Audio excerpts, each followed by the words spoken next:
The Holy Gospel according to St. Matthew, the 9th chapter. Glory to you, O Lord. Jesus went about all the cities and villages, teaching in their synagogues and proclaiming the good news of the kingdom, and curing every disease and every sickness. When he saw the crowds, he had compassion for them, because they were harassed and helpless, like sheep without a shepherd. Then he said to his disciples, "The harvest is plentiful, but the laborers are few. Therefore, ask the Lord of the harvest to send out laborers into his harvest."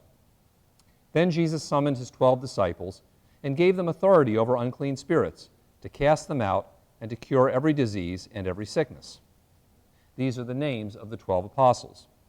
First, Simon, also known as Peter, and his brother Andrew. James, son of Zebedee, and his brother John. Philip and Bartholomew. Thomas and Matthew the tax collector. James, son of Alphaeus and Thaddeus, Simon the Cananean, and Judas Iscariot, the one who betrayed him. These 12 Jesus sent out with the following instructions. Go nowhere among the Gentiles, and enter no town of the Samaritans, but go rather to the lost sheep of the house of Israel. As you go, proclaim the good news. The kingdom of heaven has come near. Cure the sick, raise the dead, cleanse the lepers, cast out demons. You received without payment, give without payment. The Gospel of the Lord. So as you know from our many announcements this morning, one of the things coming up this week is our Honduras mission trip. And at the end of the service today, we will commission our missionaries who will be heading down to Honduras for 10 days with a bunch of other folks from Haven Universe for 10 days of service. And it is just simply luck of the lectionary, I did not choose this, that the gospel reading this morning is a story about Jesus sending out his first disciples on one of their first missionary trips. And indeed, there are some striking similarities between the missionaries that we are sending out and Jesus' first missionaries.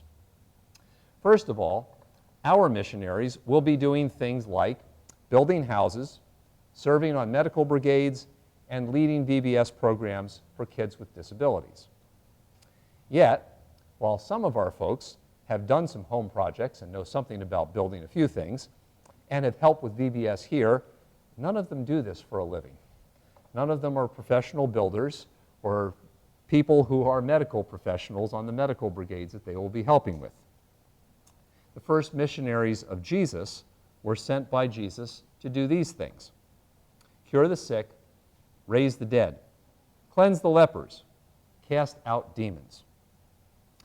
Yet when you look at the list of these folks that I read just before these instructions, you might have noticed that as far as we can tell, none of these guys are doctors or exorcists.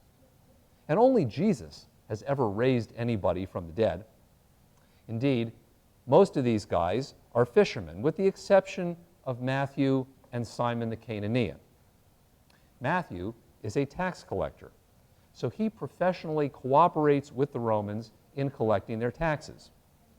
The title Cananean is synonymous with zealot, so named because these folks were zealous for the liberation of Israel from the Romans, and so they hid out in the hills around Canaan, that was what they were called Canaanians, and they attacked and ambushed Roman columns. They were entirely on opposite sides of the political spectrum, so they were an interesting pair, to say the least. But neither of them were professionals at the tasks that Jesus sent them to do, and yet Jesus sent them to do them anyway. Next, our missionaries are going to a very specific place. It's a town in Honduras that they go to every year.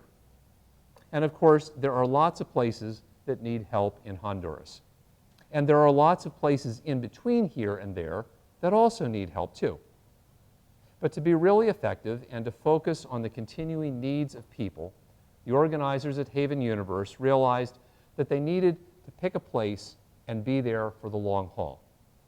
The goal is to make a difference in the people in that community instead of just to go to a place for a week and then leave. When you go there year after year, you get to know the people. You really get to know the needs. You can adjust what you're doing so that you can really help folks. Often, when mission teams go someplace just for a few days and then they never go back, they feel good about what they did, but they may not have really addressed the needs of those they came to help. Jesus also sends his missionaries out with initial instructions that seem kind of harsh. Go nowhere among the Gentiles and enter no town of the Samaritans, but go rather to the lost sheep of the house of Israel. That also seems odd. After all, at the end of Matthew's gospel, Jesus specifically tells his disciples to go to Samaria and to the ends of the earth, everywhere. But at this moment, they need to go to a specific place and to a specific group of people. Right now, you need to focus on the lost sheep of the house of Israel. And that doesn't mean other folks don't matter, but often, if you shoot for everything, you hit nothing. And sometimes folks become so overwhelmed with needs everywhere that they don't do anything anywhere. So Jesus focuses the disciples on one group for this moment. And finally, our missionaries, they are not getting paid for this. Indeed, it costs a boatload of money to do this trip, not only because of the travel involved, but because they're bringing with them a lot of supplies and medicines that they will need. And Rick was telling me last night about the fun of trying to get 400 pounds of drugs through immigrations and customs when they get down to Honduras. He says it is a fun and exciting experience. Folks here at Prince of Peace have helped individually by contributing and also by designating part of our yard sale proceeds for this trip, and that's been a huge help. But none of that goes to pay missionaries. Jesus also sends his missionaries out with the expectation that they will not get paid either. He tells them, you received without payment, give without payment. This also is kind of strange. After all, this trip is not without cost. And in other places, when Jesus sends out missionaries, he tells them to stay in whatever home welcomes them and to eat what's set before them. They get room and board for this. And later, Paul makes the point that the laborer deserves to be paid. And so, like our missionaries who couldn't afford to do this forever for free, the disciples can't either. But in this moment, Jesus wants to make a point. And the point is that as the good news is announced for the first time, there cannot be even the slightest hint that the disciples are looking for what's in it for them. They are sent to the lost sheep in order to heal the sheep, and they got to make it clear they're not coming to fleece the sheep. And they need to show that by announcing the good news and not by the slightest hint that there should be something in it for them. As these missionaries' instructions from Jesus are really good for all of us to remember, not only when we commission international ministries who are going to a place like Honduras, but as we live our lives as Christians each day. Because after all, the overarching instruction is this: as you go, proclaim the good news. And that instruction is for all of us, all the time. That is, for all of us, whether we've reached where we think we're going or not, while we're on the road, as we're going, it's our job to proclaim the good news that God is near, that God is real, that God is helping each and every one of us as we live through the journey of our lives. And often, to proclaim the good news, it's also necessary for us to remember that we do not have to be professionals to share God's love with others. Sometimes what's most needed is that we care and focus on the needs of others instead of ourselves, the needs of people we just sort of see in front of us. Those first disciples didn't know much about curing the sick or casting out demons. They had seen Jesus do it, but they had never done it. And frankly, we don't know how technically successful they were because there's no real report of how many people they cured or how many demons they cast out. But they clearly made an impact because they cared and because they accepted Jesus' call to try and help people with the things that Jesus knew those folks needed. Sometimes, well-meaning people are really trying to be effective, but they're not so effective at helping out because they think this is what I would really like to do to help people out. I know I have had experiences where over the years, I've been sitting with groups of people and somebody says, you know what?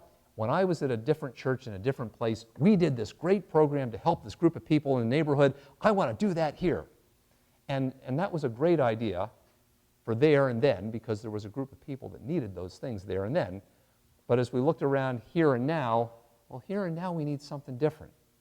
Sometimes the stuff needed here and now, it's not so exciting, but that's what people need. Jesus always called people to focus on the things that people actually need, not necessarily the things that the disciples want to do. And sometimes, to help people with what they really need and share the good news, you need to help people with things that are not exciting to you. But that's okay, because it's not supposed to be about you. Sometimes for us, to be people who, as we go, share the good news, it's important to accept a call to help a particular person or a group of people, or in a particular place, even though we got 40 emails in our inboxes telling us about other crises.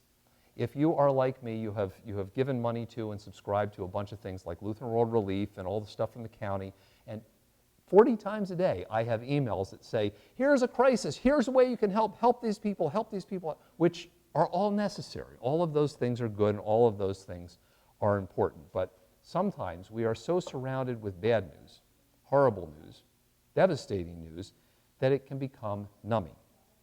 People get overwhelmed, and it saps the energy out of them to do good anywhere.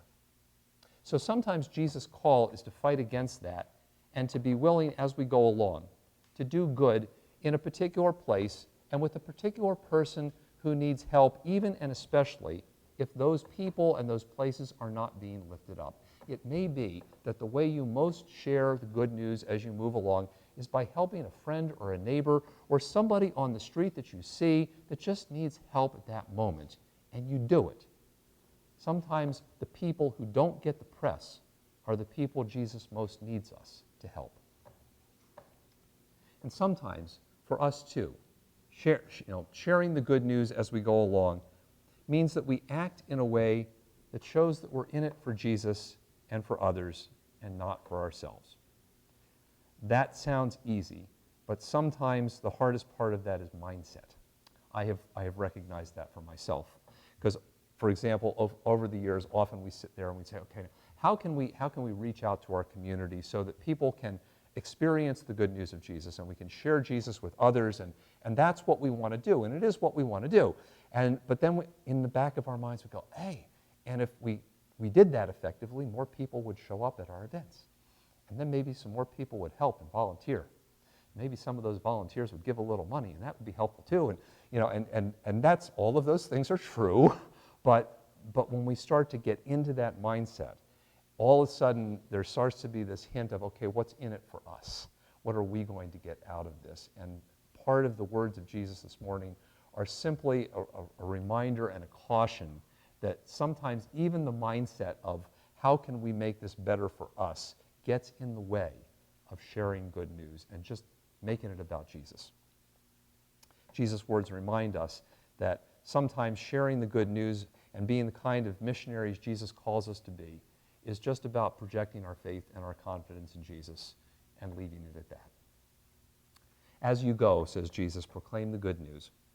That's the message of Jesus not only for missionaries but for all of us. And that's because all of us in our baptisms are sent into the world to be agents of Jesus' love. And often the best way to proclaim the good news as we go is to focus on what we can do to help people right in front of us and with the needs they actually have at this very moment. Often the best way to proclaim the good news as we go is to do something now in a particular place with a particular person instead of waiting for something that is more glamorous or a more exciting opportunity.